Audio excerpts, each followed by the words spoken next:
David Vizard here, and you are watching PowerTec 10. This is episode 14 of our rebooted PowerTec 10 series. Here I'm going to step a little out of line from what I conventionally do.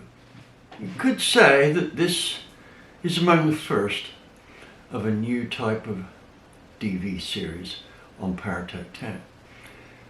I wondered what to call it, because yes, it is technical, but a better description would be pseudo-technical, right? It has stuff in it that is technical, but it largely hinges around my experience in the race industry, at racetracks, etc.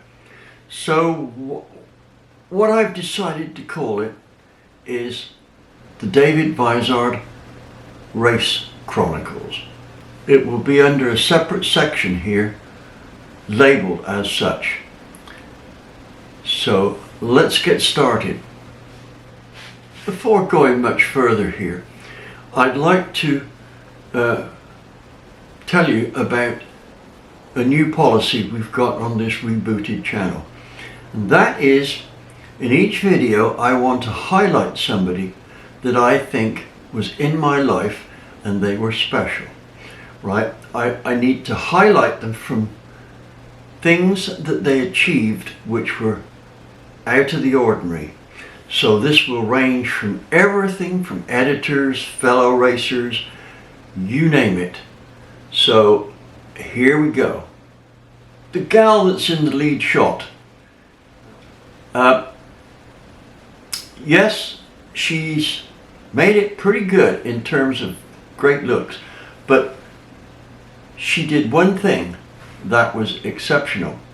When she was about 16 or 17, she was in a car crash. And there was a group of them in this car on the way to a dance. And she and the girl she was with were in the back seat of a car, and they got thrown out of the car with each of them getting serious injuries. The girl that was with her spent the rest of her life paralyzed from the high waist down. So she was in a wheelchair for the rest of her life. Now, the gal in the picture was seriously injured. Her spine was broken in 3 places and she was virtually paralyzed. In hospital, they got her mother and they said she was probably not going to last the night.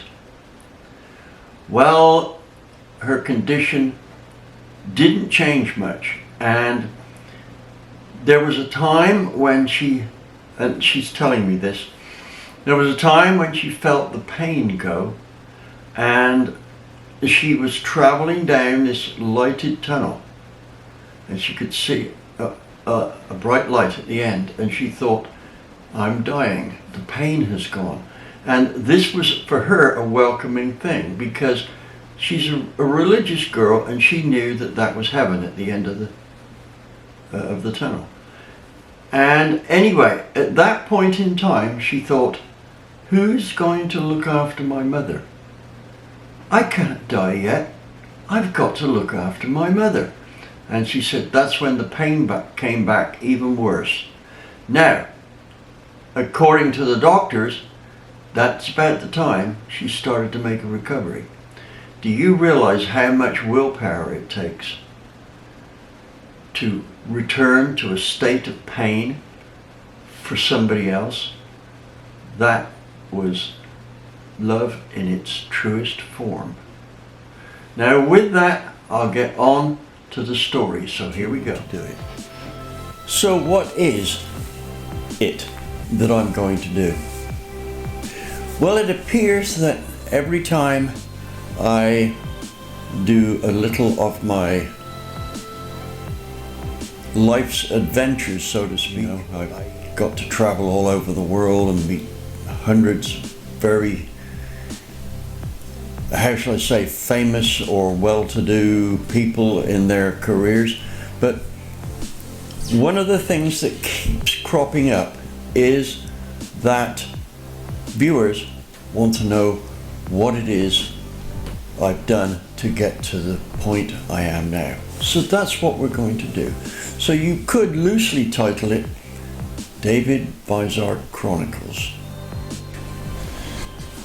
You know, like most people in racing, I'm always strapped for cash to do what I want to do. That was the crux of the story here. It seemed reasonable to assume that if I couldn't get power to weight ratio by increasing horsepower because it was too expensive, then I needed to investigate losing weight. Now let me tell you, dropping weight out of a race car to get power to weight ratio is usually more effective than increasing power. This applies on any track where maximum speed is not the issue, because more horsepower will give you a better dynamic penetration in terms of wind resistance.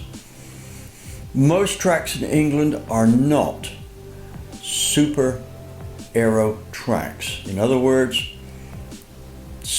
top speed down any given straight is not high enough to bring about a big disadvantage compared with a car, same power to weight ratio, same aerodynamic drag, but lighter.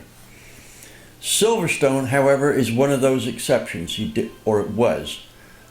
When I was racing there, the club track had a straight which must have been close to 800 yards.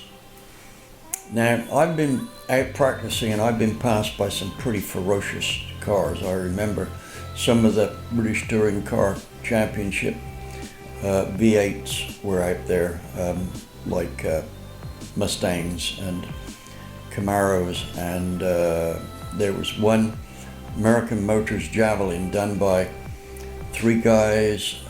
Can't remember their names offhand, but they did a beautiful job of this car, and boy, when that thing went by, I thought it was going to be swept off the road. Right, this was a homespun team. They didn't have much of a sponsorship, and they were competitive with everybody else out there, including BMW and Ford. Great stuff, guys. Anyway, back to my point. I needed to look into lightening the car. Well, the only way this could be done was to get rid of the back subframe and suspension, because that was inherently the heaviest part of the car, right? So I talked to a good friend of mine, Don Laughlin. Now, Don is the Don in Alden Automotive. Now, he's since retired and started a little shop of his own.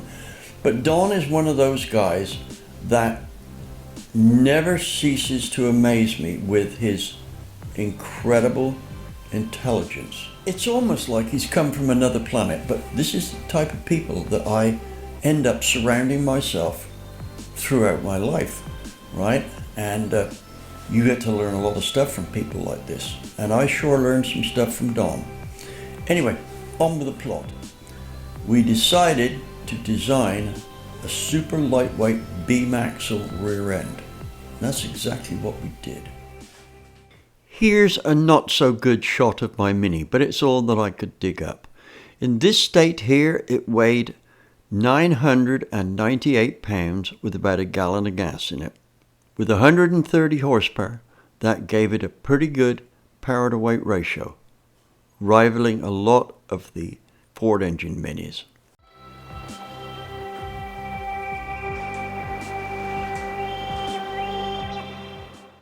Now, one of the things I've learned in life is if you know somebody and you're friends with them and it's not imposing, then if they are super expert at something, it pays to find out what to do from them rather than try and reinvent the wheel. So that was my reason for hooking up with Don on this, is because the guy was super smart and especially good with suspensions. So between us, we designed and built a beam axle. I say between us. Don was responsible for most of the work on it.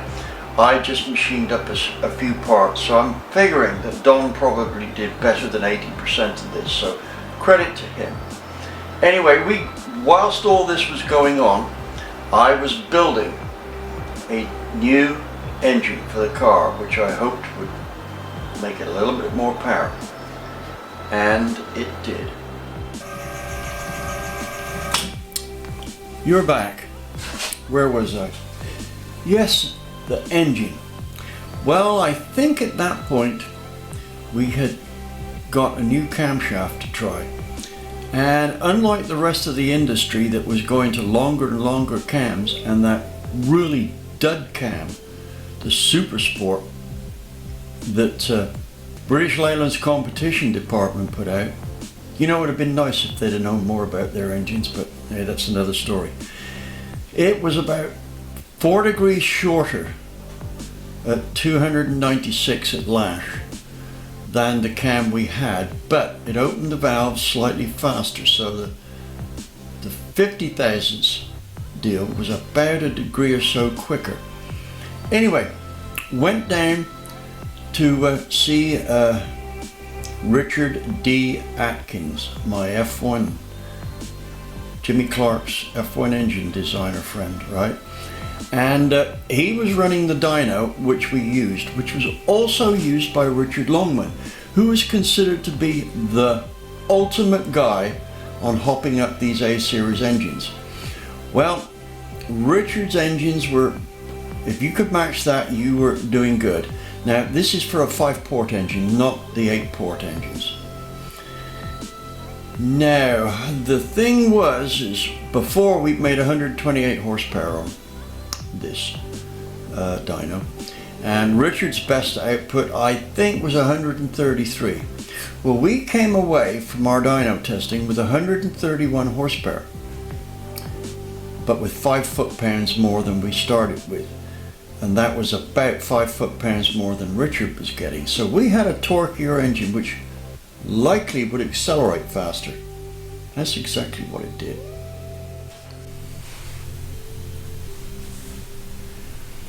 Ever wondered how to put a 1-piece rear main seal into a 2-piece rear main seal block without making a modification?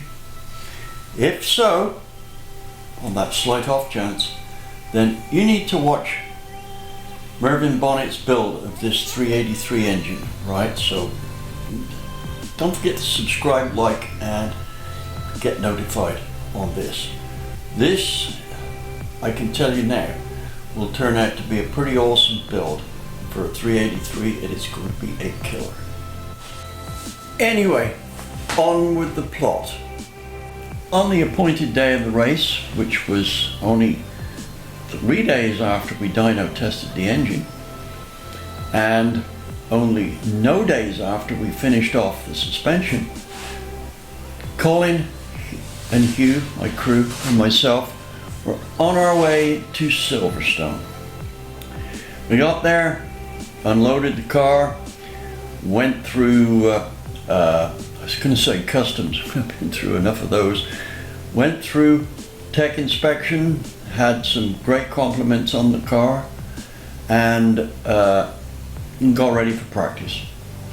Well, the 850 minis went out first, and you could hear them screaming around the track. You know, the typical 850 mini, winning 850 mini, was about 80 horsepower and about 1,200 pounds. So they did pretty damn good.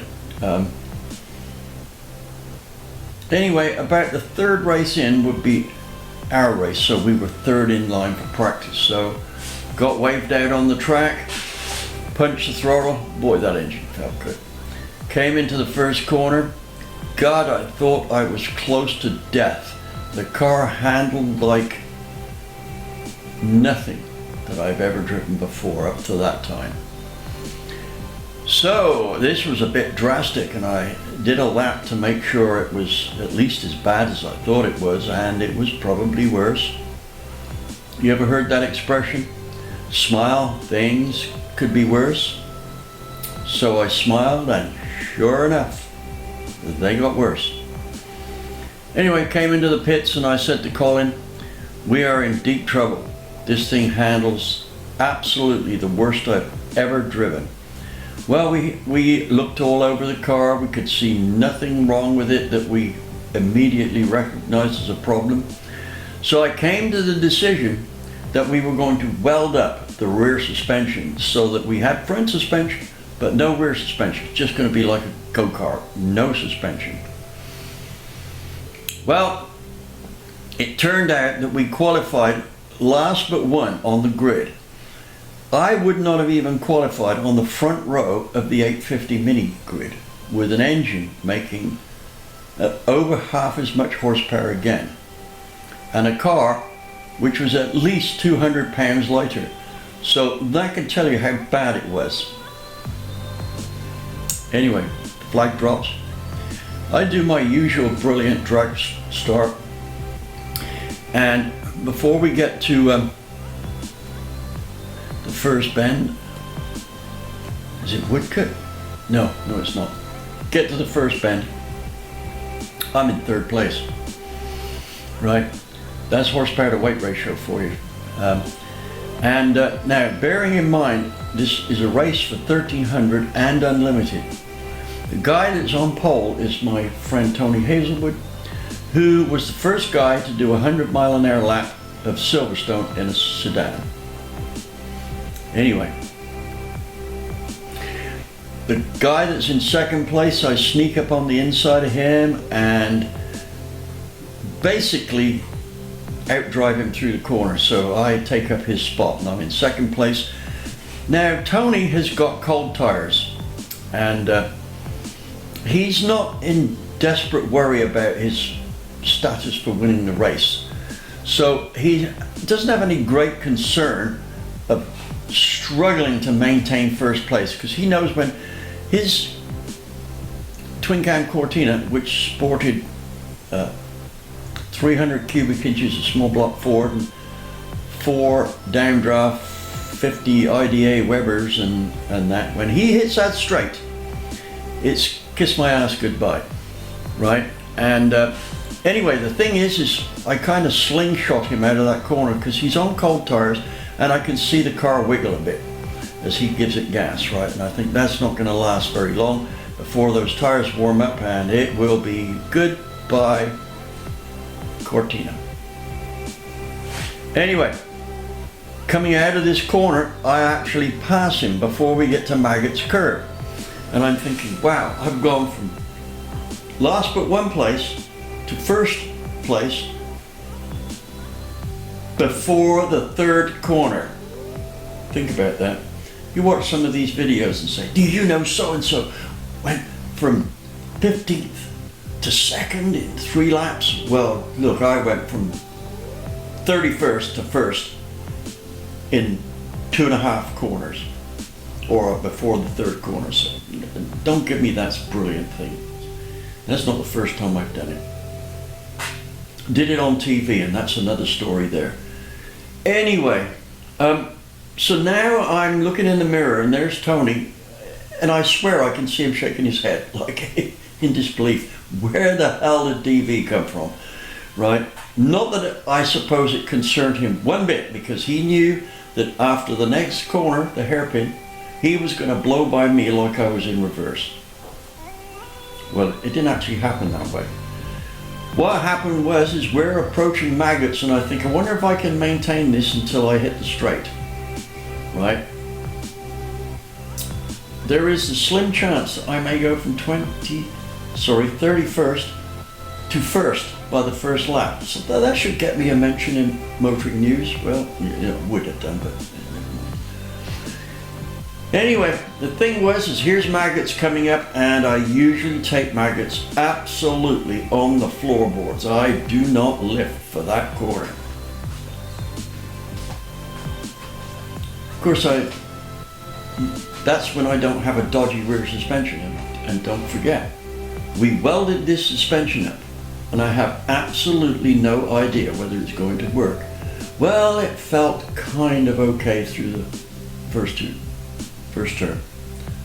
So I thought, I'll see if I can not lift through this corner.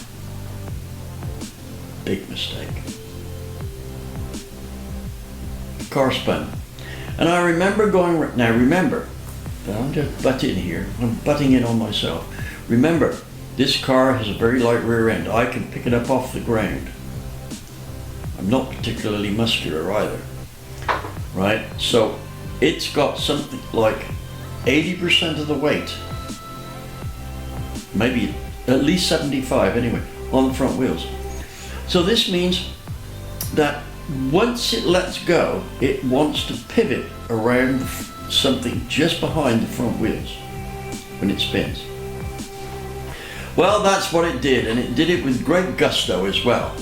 I mean, I went into a spin, which was, I could have put a tachometer on it and told you the revolutions per minute, because they would have registered on a regular car tach.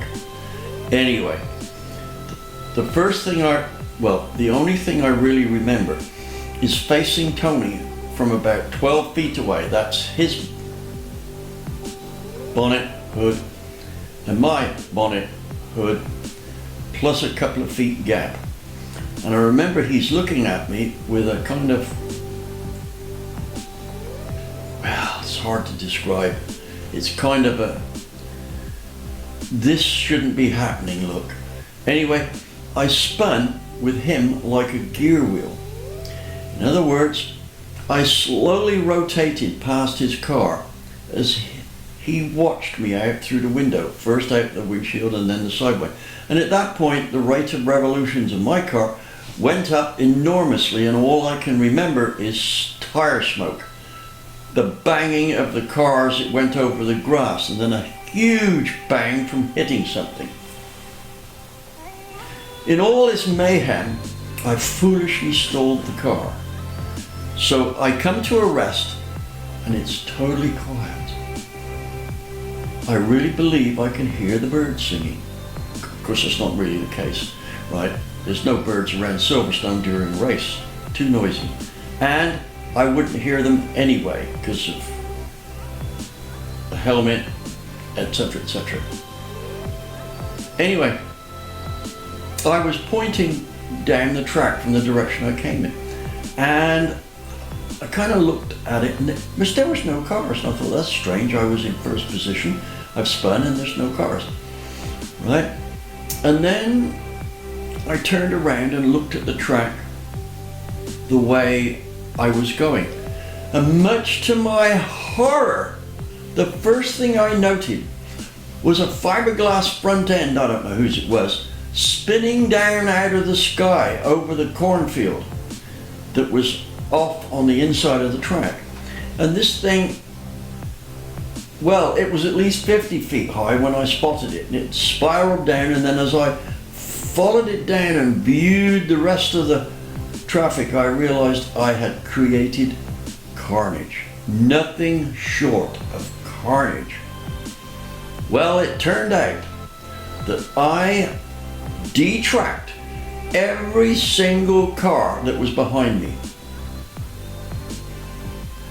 Right? Tony went through untouched, but every other car was sidelined. Anyway, I'm surprised they didn't stop and restart the race, but no, a lot of people got back on the track, and all they did was collect a lot of grass or hay or whatever, maybe a few bumps and bangs and that, but they were anxious to get after Tony, that's for sure. I mean, I wasn't in the race anymore, as far as they're concerned. Anyway, I restarted the car and restarted last, and I finished about 5th overall, but drove very cautiously. So, here's my record, right? And I doubt that it will be beaten by anybody. I passed 30 cars before the third corner and was passed by 30 cars before the third corner. So a total number of passes I was involved in was 60 passes on the first lap. I can guarantee, almost with total certainty, that in the life or the expected life of the universe, that record will never be broken. That's my story. Now then, you may ask, what did I do to the suspension to fix it? Good question. We'll cover that in another video about my Mini. So thanks for watching, and hopefully you'll sign up for this new David Vizard Chronicles, right? So thank you for watching, and hopefully you like this new series, the David Vizard Chronicles. Let me know in the comments. If it's favorable, hey, I'll go on doing it. If it's not, it's worth a try. So, thank you very much for watching, and I'll see you over on the other side.